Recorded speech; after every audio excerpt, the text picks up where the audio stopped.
بیاید می نظمی ها همین من لیسه پرزیدنتی حریبی دیرکتر میدونی خدا ها همین این روزی طلبه سوال رو گفتم که اگر تاجیکستان و همسایش قدم دولت میگه روسیه میگه سنه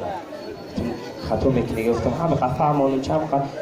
تاریخ هم فهمانم گیوگرافی هم همه فنا فهمانم نمیفهمم در پیش من باید پرافیس من چی میگم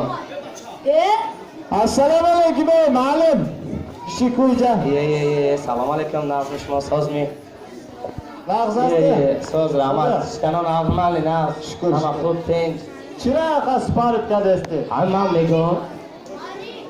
همین معلم میگوید که آخی همین دولتی تاجیکستان با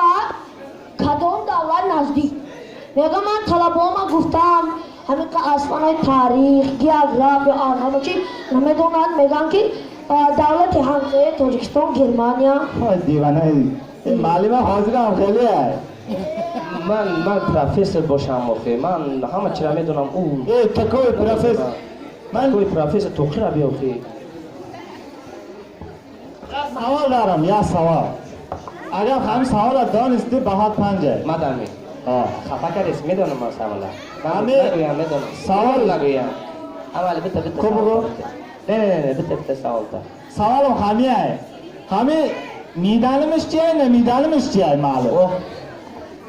میدانم چیه یه بار دیگه تکرار کن همه میدانمش چیه نمیدانمش چیه لیکن خفیده عجش خفیده سوال خوب ما سوال هم خوب آدم هم خیلیه همین مثلا این اصیف یک هم میدونه ولی که من نمیدونم نه من میدونم دست مثال میبرم مثلا همه میدونم که انجام آشخانه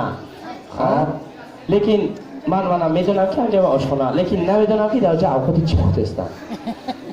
مثلا من یه مثال دیگه میبرم من میدونم که همه تماشابینا شده لیکن نمیدونم که خیامشون قفلک میزنن من این مثال های مثلا هیچ که نزد کو؟ میزنه ده آخری زن میزنه خطر شما اینا میزنه آخری نه من همه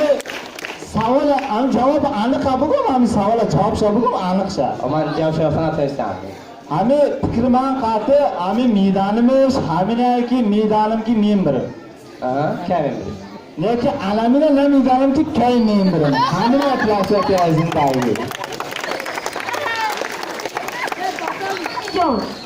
میدونید که میمره بعدی از رو بیشتیم اما عجل بیا میم بره